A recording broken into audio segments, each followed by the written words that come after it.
When we talk about managing, it doesn't say that it's going to disappear. Not all the issues that everyone is going to bring to you are going to disappear. For example, not all your problems are going to disappear, or all our problems are going to disappear. They're not going to vanish in thin air, that, oh, I'm not going to see it again.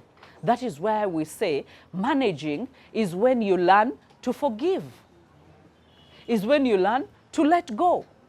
And sometimes it's about you going back and critically thinking about this issue and turning it around and saying, how do I help myself out of it? Okay? How do I change my perception? What angle am I looking at it? Can I be able to consult another person to look at the same problem from a different angle? Because I am in this problem and I am overwhelmed by the feelings, but if I talk to someone who is outside of these problems, chances are they are going to look at it differently.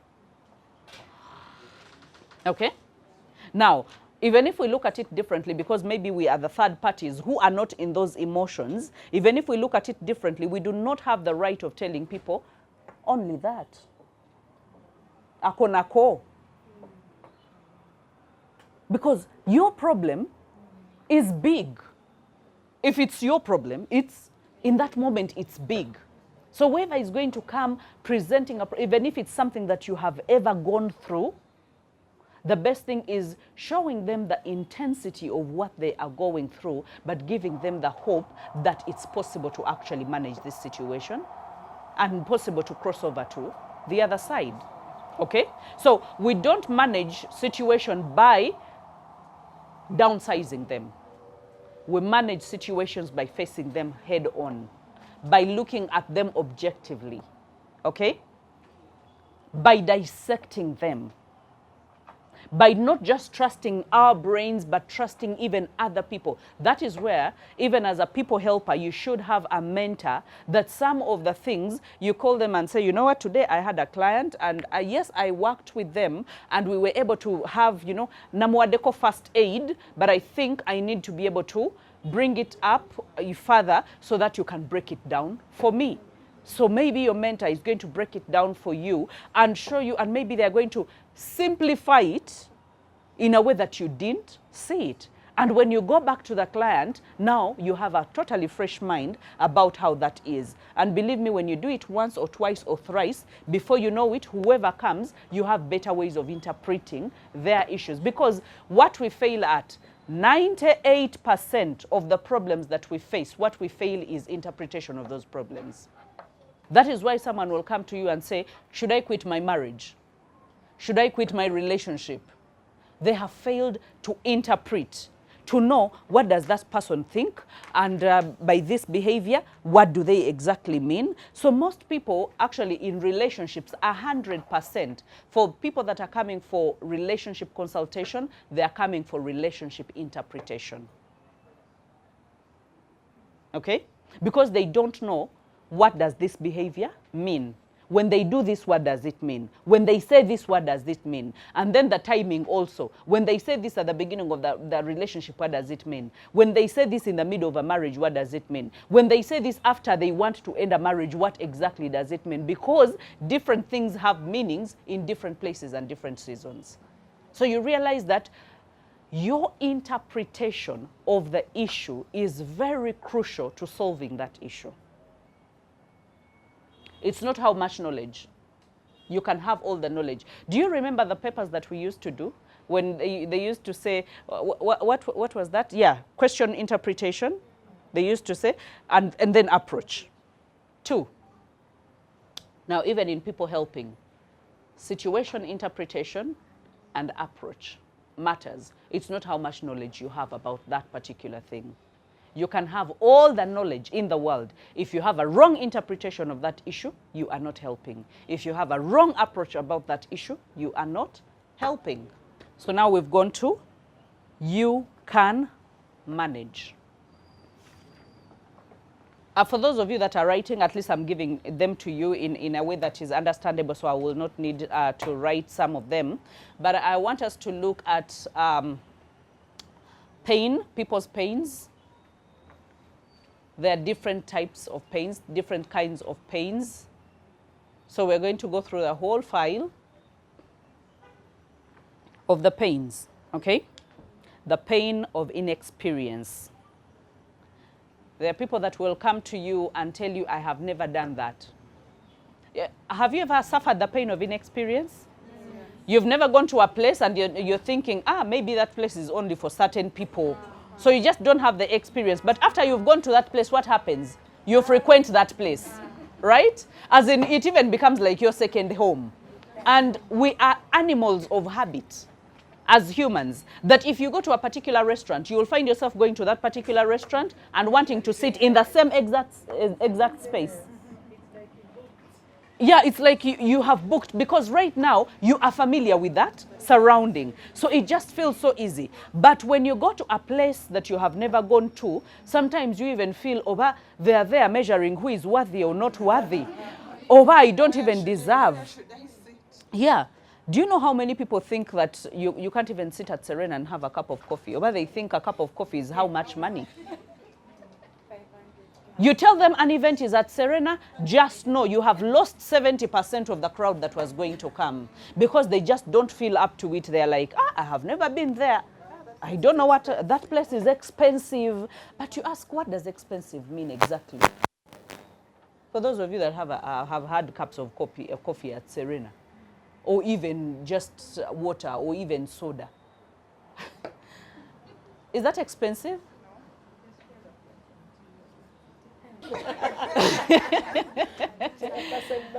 Yeah, chairperson is informed. So you realize people are going to come to you. For example,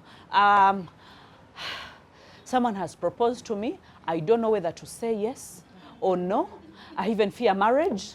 I even fear relationships, as in, we are going through the pains people go through. The things that people are going to present to you. Inexperience. Someone comes, they've had a promotion at work and they're like, I've never been a manager. My whole life, I have never been a manager. I even don't know how managers look. How do they dress up? How do they even address people? Not knowing that it's a normal thing. By the time they promoted you, chances are you've already been doing what you are required to do. Okay? So, someone comes and, I have all this money, but I don't know what to do with it. They just don't have the experience, yes. They just don't have the experience of managing a lot of money. Okay? So, even so many problems, so many issues derive from inexperience. So different people have, when I say that people come with a lot of money and they just don't know what to do about it, I mean it. People have come with a problem of, he loves me too much, I don't know how to go about it. Yeah. Or she loves me too much, I just don't know how to deal with that. So it's inexperience. Because it's a matter of being available. When someone loves you too much, you don't have to do anything. Be there and receive the love. Full stop. What? Because sometimes, the world tweaks our mindsets to think that everything is transactional. Give me something so I can give you something. There are people who are naturally lovers. Like how they thrive and how they flourish and what gives them fulfillment is loving. So, if you're the kind, Abazachi. So the other day he gave me a gift. Now I have to, he has given you the problem of looking for a gift, and you go no guidana. You gift gifts, and you're making it transactional. You're actually you're not paying attention, because that person wants you to be available, and the only thing is reciprocate. And reciprocation does not mean that you're going to reciprocate by doing exactly what they are doing. Okay? As in being available and being loved. You cannot match them. So if you can't match them, because it's not natural for you. Sorry? No, it's not being mean. Actually, you making it transactional becomes mean to that person. Because then now they're like, they think I am doing this in order to get something. And yet I was doing it for love's sake. You get it? So the biggest thing is, if this is knowing their love language, that if their quality time, just be with them. That is the only satisfaction they need. Yeah. If they're gift givers, the best you can do is buy a sweet, buy a chocolate whenever you go somewhere. Show them that I thought about you even when I was not with you. That is all they need. Like theirs is a self-sustaining engine. It's not an engine that needs to be fed in order to perform. So you realize that different people have different issues. Now, sometimes, and I think I talked about this when it comes to getting unstuck, and we talked about character, we talked about competence, and we talked about confidence. The three things that you need to practice or to know in order to get unstuck: character, competence, and confidence. So some people come to us, or you are going to go to someone for help, because I've told you, togenda kwemalirira, you're not going to be an island, okay? Go to someone and get help. But sometimes the reason as to why you will go to someone is because you are incompetent in that particular arena. Okay? So if you are incompetent in that particular arena, what you need is a skill. That, you know what?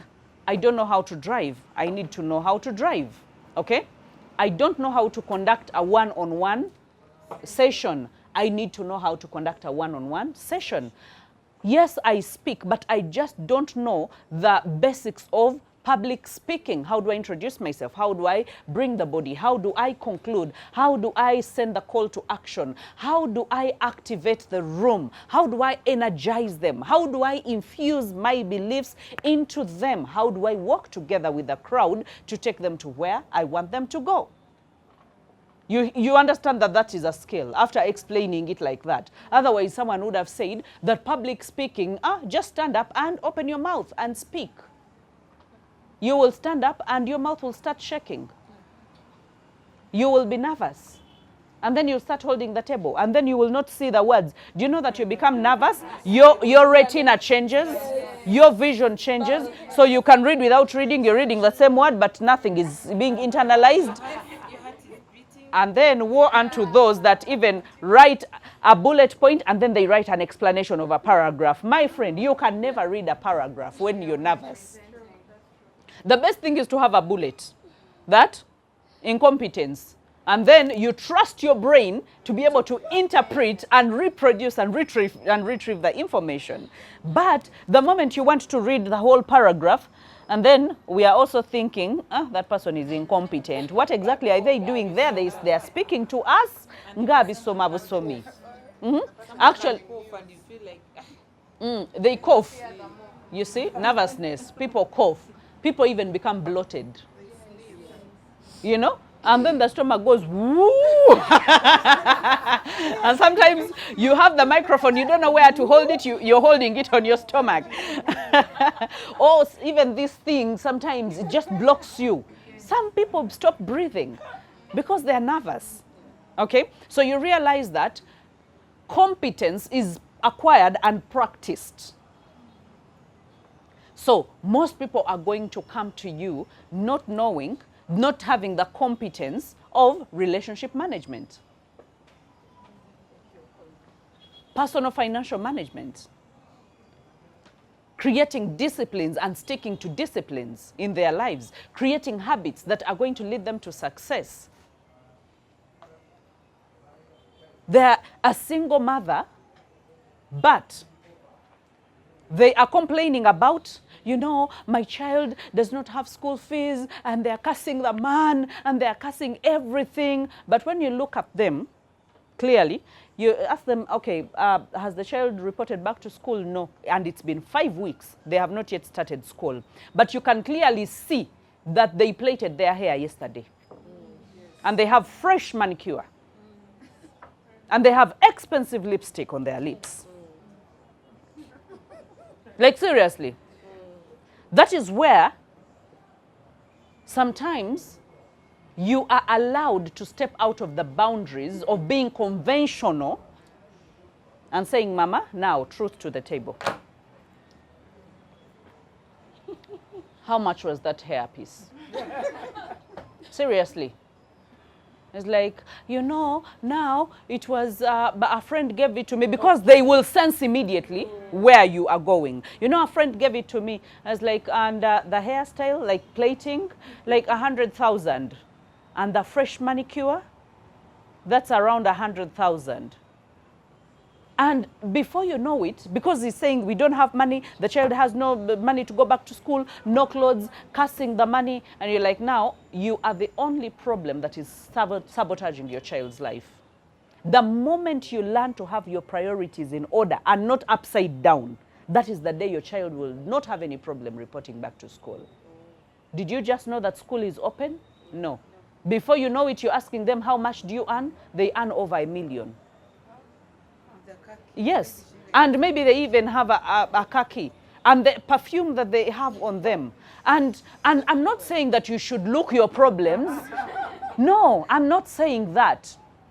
Because chances, it's possible that you've had these things, like perfumes, it's not you're going to buy it there and then. But by the time you walk fresh out of salon and clearly have a child that is not in school, then there's clearly a problem. Your priorities are upside down. You care more about how you look, and your child comes as a second priority.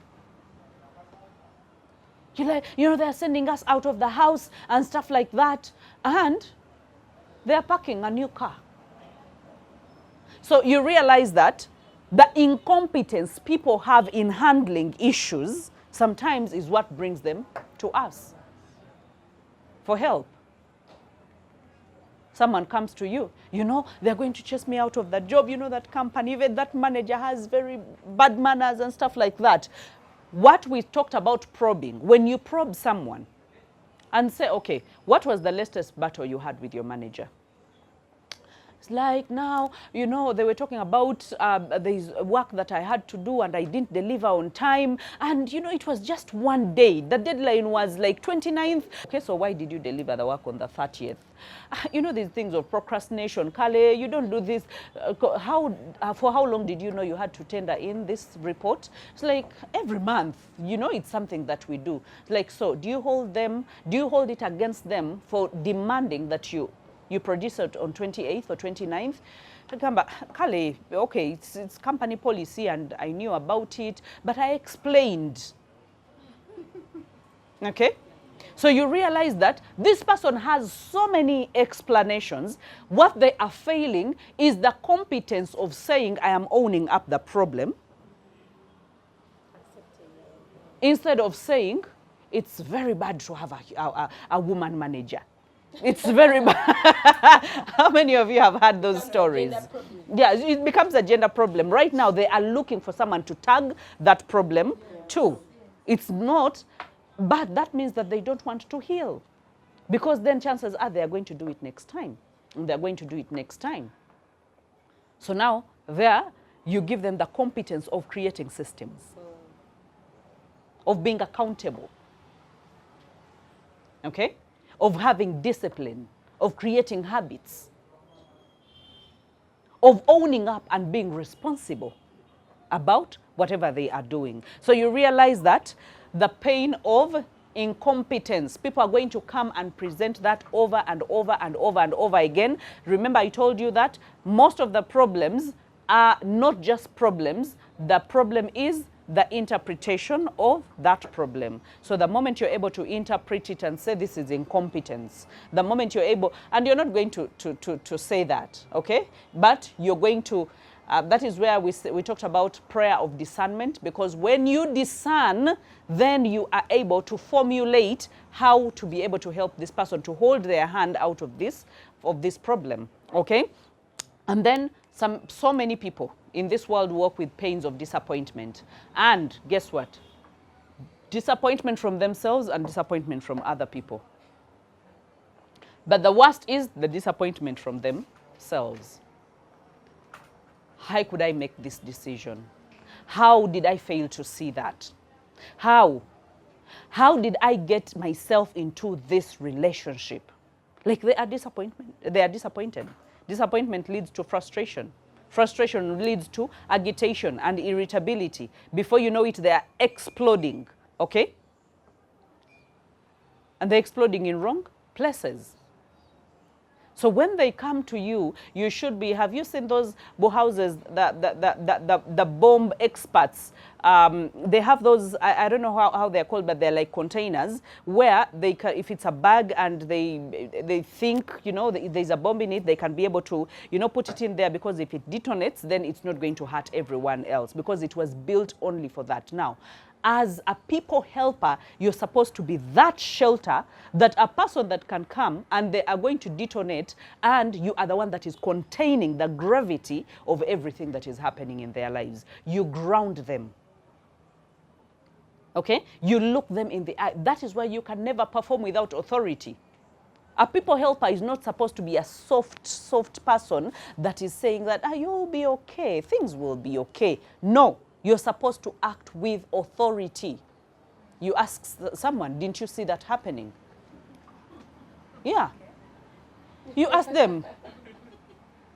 For example, a bride is a runaway bride. They have contacted you and they're saying, you know, you say, I can't get myself in this. And you're like, okay. So when you started, have you, didn't you see all these things before the engagement to the marriage? And they're like, I saw them, but I thought they will change. And because people always have, how are we going to get information from them if we are not able to ask honest, authoritative questions? Because then if you're the one that wants to cover the wound, like, now this person has come to me and they want this wound covered. So you just bring a bandage, you just bring and you cover it. Then it's going to rot inside. But you have to tell someone that, you know what, we have to slice off this part of the wound so that we can treat our part that is not rotten. That is the authority. That is, you diagnose. You're like a doctor. You diagnose the problem. And you're able to tell them that I recommend this kind of procedure to happen. Okay? It doesn't mean that they're going to take all your recommendations. No, if they leave them, it's up to them. If they take them on, then you go step by step of doing that, okay?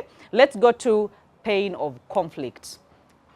Has someone ever come to you with a marriage problem, and it's not because it's a problem, but they're just panicking because they just don't know how to handle that conflict? People, maybe after a relationship has begun and it's the first quarrel. Just put yourself in those shoes. For those of you that have ever, you know, do you see how butterflies can fly away? My friend, butterflies can be so quick. You know, you feel like, I don't think I can manage this. I don't think because everything was kissing and lovey-dovey and everything, you know. You look at this person and they look like an angel. You even don't see anything now. The first time you have a problem, that is when you see they have gaps in their teeth. That is when you feel like there is a scent coming out of them. So reality has hit, and it hits so hard. Why conflict now has become like, what is that they put in mandazi so that they can be big? Now conflict has become ichizimbulukusa. And now you can clearly see everything. When you go to bed, that is when you hear that they were snoring. And you're like, you know, this brain has a way of lying. Yeah, because then prior to that, because you were lovey-dovey, even when they were snoring, they were like, baby, it's okay, you know, yeah. People have issues with conflict. And it could be a conflict with themselves, by the way. Because we have a high version of us and the lowest version of us. That is why we are always fighting in our minds. You know the right thing to do, but you are not doing it. Do you remember the session on Monday? You know the right thing to do, but you are not doing it. Now, the lowest version of us has pretty nice, well-packaged excuses. And the highest version of us is not taking any of them. So, all the time, you live outside of the alignment of, you know, we're waiting until we get a nice ring light and then we will have all those. And then the other side of you is saying excuses, excuses, excuses. We can do something with the phone and we can put it out there. And then you're like, how will people see me? So, you know, you're reasoning with yourself. How will I look? So before you know it, it's so easy to give in to the lowest version of yourself because they are the most convincing and they're the most dramatic.